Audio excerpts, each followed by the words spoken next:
is such a pleasure, my heart. And perfect alignment and everything that got me here is incredible. And people know what I'm talking about. I just want to say thank you first and foremost, my hearts. There's so much that I want to say. Not time to say it all. I understand, but you're going to get it in the feeling. But so much has brought me to this moment, and I am just in such tremendous gratitude and appreciation and blessings for all of it. You've done a good job on feeling your way through your path of resistance to your alignment. Yes, thank you. And I have truly experienced the I Am Source consciousness of who I am. That's what connection is. I've come back home to myself. Yep. You're mostly there, not always. Sometimes you're aligned, sometimes you're not. Yes. Like everybody else. Yes, because I'm human. We say human. I've had a spiritual awakening of multitudes, but the biggest and brightest of all of them that has truly shifted the DNA within me back to who I am. I've also had a rebirth as well. I'm so grateful and thankful to be back home. And, I find being an empath that the challenges that I experience are that I love being in alignment with source energy. Yeah.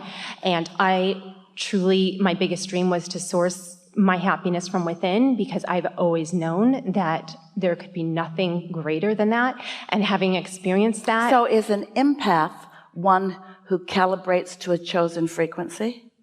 Well, I feel all frequencies, but I want to only... Because your inner being doesn't feel all frequencies. When I'm in my human physical being... Well, we're just asking. You gave yourself the label of an empath. Yeah. Well, that's my physical label. I mean, I understand. What does it mean? It means that when I'm feeling energies that aren't in alignment with So you're not doing it on purpose. You just find yourself drawn to vibrations that aren't natural to you. Right, exactly. Rather than use the word I'm an empath, just say I'm a sloppy thinker. Yes, yes. Because when you say I'm an empath, that makes it sound like you're doing it on purpose. And why would anybody do that on purpose? No, I'm certainly not doing it on purpose. So you use the word empath instead of I'm sensitive. I'm sensitive. I feel people's energies very strongly. But you see, this is what we want to get at. If you got out ahead of it, if you meditated and calibrated to your source, if you segment intended and calibrated to your source, you would not feel energies that are not where those are. I totally agree. And I spend most of my time, when at all possible, remaining in alignment. But because I am pulled out doing the day-to-day things that I do, and most people's energies I feel are not in a high vibration, and because I'm so sensitive that I feel it. So it's a stronger... So instead of saying I'm so sensitive, we would say I'm a sloppy thinker. I'm just not choosing when I can, because you're giving it labels and using words that make it sound like you are without choice, and you are not without choice. Right. No. I 1,000% agree that I am, but I find it... You see, we're doing what your inner being always does. You say this, we say, we say this, and you say this, and we say, well, we say this, and you say, I say this, and we say, well, we say this. And after a little while, if you want to talk to us, start saying some of this. Don't argue for your limitations. Why are you describing yourself with such determination about vibrational frequencies that aren't serving you? I hear you. I do. I hear you. Well, it's because it's the way you've been describing yourself for a long time. You tell everyone, I'm sensitive. And it's been your way. A lot of people do it. Your way of trying to control them. I'm sensitive, so be good, please. I'm sensitive, so be kind to me because I'm sensitive. And they say, too bad. And you say, but I'm sensitive. And your inner being's over here, giving no attention to any of that. You're just out there. So, thank you for that. We're the only one that can beat you up and you don't feel beat up. Because we know who you are, and we know what you want, and we know that you're on the brink of knowing that. You are doing a really good example of what almost everybody does, of speaking it like it's been, speaking it like others have said to you, just holding yourself in a vibrational pattern that isn't good for you and isn't good for anybody else either. So you want to get to the heart of why you were preparing us with all of that? Was there a point to it? I guess what I'm trying to express is that it feels so good when I'm in alignment. And I find that when I'm by myself. But do you hear? It feels so good when I'm in alignment. But when you listen back to this recording, you're going to be astonished at how much airtime you gave to how bad it feels to not be in alignment. I'm an empath. I'm sensitive. Why verbalize it?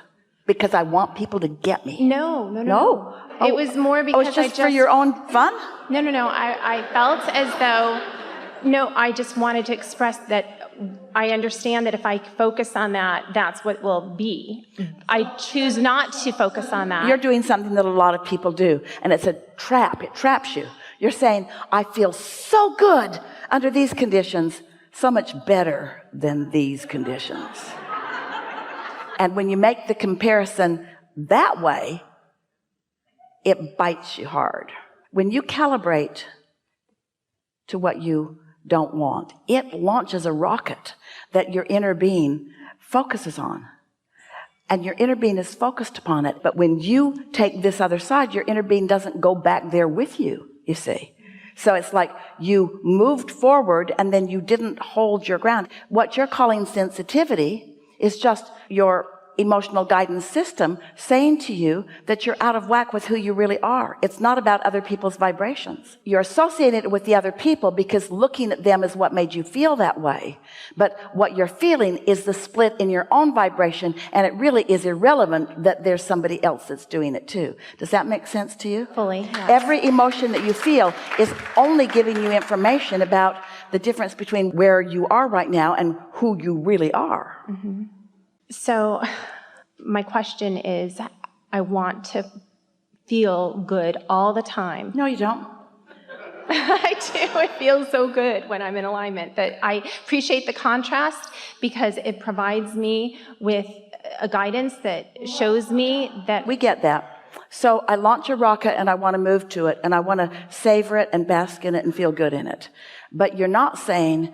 I don't ever want contrast again that causes me to launch another rocket. So when you say, I want to feel good all the time, you don't mean that, do you?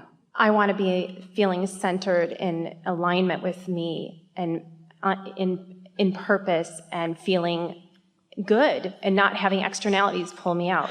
Okay, so step one is contrast causes you to clarify and causes you to ask. Step two is not your job. Step two is source calibrates to your desire, focuses on it unequivocally with no resistance. And it comes about as a vibrational reality. Step three is you, because you want to feel good, feel your way, calibrate your way to feeling good. And then you allow the manifestation. So you felt good while you calibrated, feels even better when it manifests. Then that's step one, step two, step three. Step four is you're really good at this because you're describing yourself. You want to feel good and you want so much to feel good that you are an excellent calibrator. You're sensitive, even an empath, to your own fluctuation of vibrations. And because you're so good at feeling vibration, you catch it early when it's easy to calibrate. If you let law of attraction get hold of a feeling that you're having or a vibration that you're having that's causing the feeling, and it gets a bunch of momentum going, you are powerless about it. You need a lobotomy or a long night's sleep or something. So step four is you're sensitive to emotion and you care about how you feel. So you catch it early and find yourself most often in sync with who you really are. That's step four, and we call that mastery of step three. It's just really good at step three. Step five is, I prefer to feel like this, but I also understand the value of exposure to life that will give me more clarity about something that I want. You see, you come here not without clarity. You are all kinds of clarity going on. This conversation is taking you into a new realm of clarity because you were stuck in words that mean a lot to a lot of people that are vibrationally inaccurate. And so we've had this conversation, and now you know something vibrationally that you did not know before. So you had I a just step. want to play more, like meaning You had a step one moment with us just now because we're helping you to understand that more calibration is helpful to you and wanted by you. You don't want to be happy all the time. You want to be in step 5 all the time, which means when there is more contrast, you might not feel happy about it, but it'll interest you. You might not feel happy about it, but you feel empowered by what you know about the laws. You might not be happy about it, but you sure accept ownership of it, and you sure understand that words don't teach, and you sure see it as an opportunity to calibrate, and you sure do really like to calibrate. And when you calibrate, in other words, when you're a little out of sync, it feels so good to be in sync. When you're a little hungry, it feels so good to eat. When you're a little thirsty, it feels so good to drink. And we think that's what you were trying to say to us. I guess you're absolutely truth. So let's just leave it right there, because that's the highest conversation that this moment in time is going to provide. If you talk more, you're going to try to calibrate us someplace else. Right on. Thank you so much. Yeah. Just sit right there.